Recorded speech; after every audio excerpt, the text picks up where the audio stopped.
Alright, so lockdown's been extended. Now I can't even leave my area, which sucks, but it does give me time to work on the nav again. So in today's video, I'm going to be fixing my issue with the upper control arms. So basically, after I put in the lift, I noticed when I was going full driving, when the nav was on full flex, which, isn't a lot of flex, but it flexes enough. The stock upper control arm was actually hitting the shock because the fulcrum shocks are bigger in diameter than the standard ones.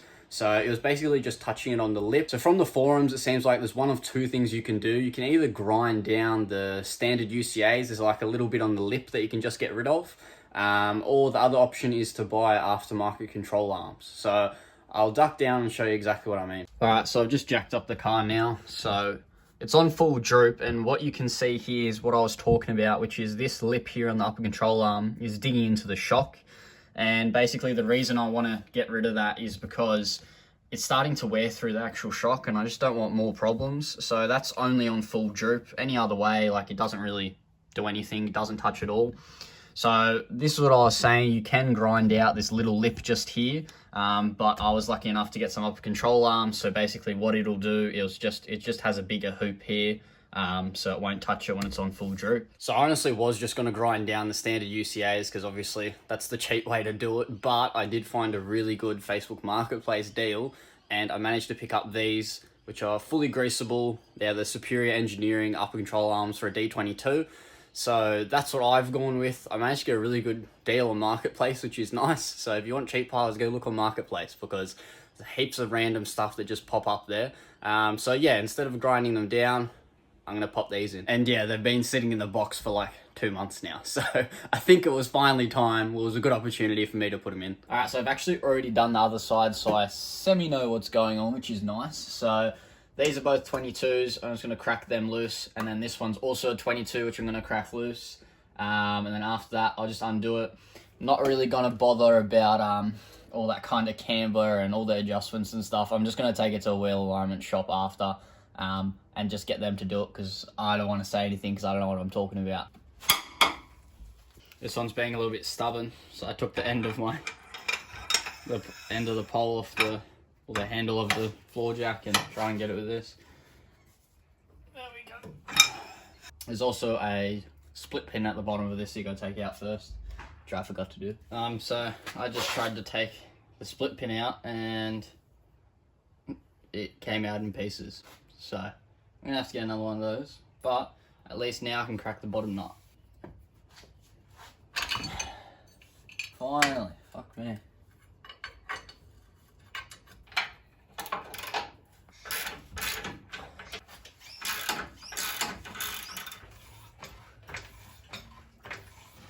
Alright, so I've just put the jack underneath there so that I can try and shock this ball joint out.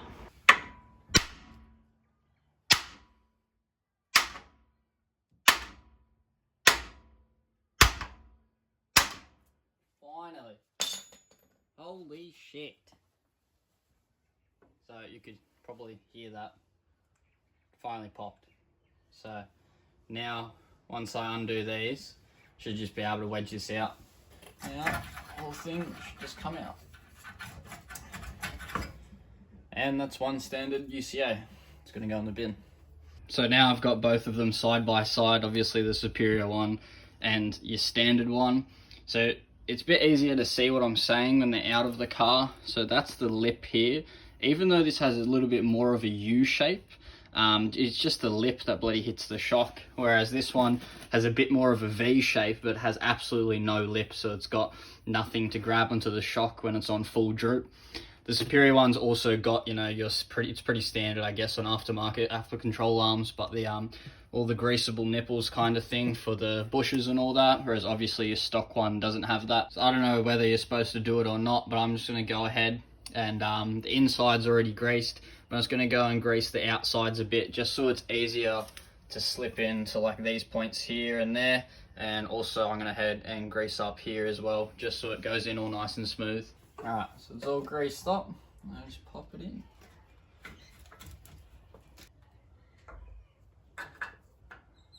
A little camber thinger, and then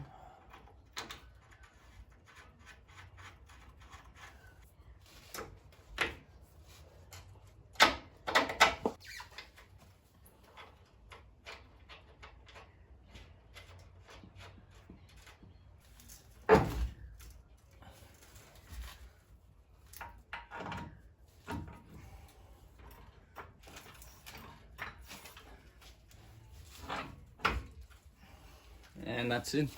So hopefully you can see my head and the control arm, but everything's in now, which is good. I did have a bit of a problem with the castellated nut down here for the bottom. It was kind of spinning when I was trying to put it on, so all I did was I got the floor jack and put it underneath the lower control arm, and then I just jacked it up from there. That put enough weight on it, hit the top with a hammer, and was able to do the nut up. So I've got the split pin in now. The other thing is obviously I've greased everything up. With these, I've actually just done them hand tight, so that when I drop the car back down, like I put the tire on, drop the car back down, it would be on its own weight, and then I'll tighten them up. I just feel like that's what I normally do with suspension stuff. Like, it's good to have it sitting on its own weight before you tighten it up. And then I also need to get a wheel alignment, because I imagine this is going to be shocking, because I didn't mark anything. I just bloody went for it, took it apart, put it back together. But apart from that, it all went pretty well. This bottom nut is an M14 by 1.5 thread, because I may or may not have lost it and had to go get a new one. So yeah, that's the bottom one with the split pin there, but it's all back together. All I have to do is tighten it up and we'll go get a wheel alignment. And just to compare, you can see there's heaps of room here. This is on full droop, so I've got nothing under here. And you can see that there's just heaps of room there. It's not touching at all. It's not even touching the boot. Even though the camera looks like it's touching the boot, it's not. So that's good, because that means it's not going to be rubbing on full droop, which is exactly what we had before. It was just rubbing like crazy. I reckon we're going to get a little bit more height out of the front now, just because this just has more clearance from the bump stop as well. So I've been driving on the control arms for a little bit now. You can see there's heaps, big gap there. They bloody ride pretty good as well, which is nice. And just heaps of room from the bump stop. So from the outside, haven't got the alignment done yet, but still sitting pretty good. Probably could jack it up a bit more in the front, but that's all right. The other thing I've also gone and done is put in an EGT gauge. So I did have a boost gauge as well, already plumbed in, but then I just added it into a pillar pod just to make it a bit neater. So obviously you got your boost and your EGT here. In the pillar pod, it's only held up by double-sided tape for now, because I didn't have any tech screws. I'll probably end up just screwing it in just so it holds in place. But in terms of the wiring, I've done it a little bit differently to how you would normally do it. So basically just added another circuit. So I've got two 10 amp fuses on here, obviously one from the actual fuse box, and I added another one. What that does is you get like these little things from J-Car or wherever, just an electronics shop, and what it does, it adds a circuit. So on the left one, I've basically got my constant power, and on the right one, I've just got it for the illumination, so that basically when I turn the key onto accessories and the gauges light up, you can change the colors as well. But that's just how I've ran that, instead of just cutting, having to cut all the different wires. I like non-invasive ways of doing it, just so that if I ever want to rip this out, I just literally take it out of the fuses, put the original fuses back in, and then it's all done. So this is the sensor wire as well, and then I just grounded it just underneath there. So it was pretty simple to do all together. And then I obviously ran this is from the engine bay all the way back here into the fuse box, and it looks a bit jumbled here, but I did solder everything and I just taped it up for now, because I didn't have any heat shrink. And I'm sure somebody's going to ask, so this is in the 6th slot of the fuses, so the 6th one across, and this one is in the 9th one across. So what I've got going on down here is, you can see that little black thing there, that's a bung that I actually had to order. So that's a M12 by 1.5, so that'll go into the old style, the first gen of the PPD 3-inch exhaust for the Navaras, and then coming out of that is a 1/8 inch fitting. So that'll mate with the SAAS, which is obviously 1/8 inch. And then from there, I've just got the sensor wiring going all the way up. I just zip tied it here, run it across the back of the engine, and then through the grommet there. You really do need to get this black bung. I think I just got an Aeroflow one, because the sizes differ between the 1st gen, 2nd gen PPD exhausts.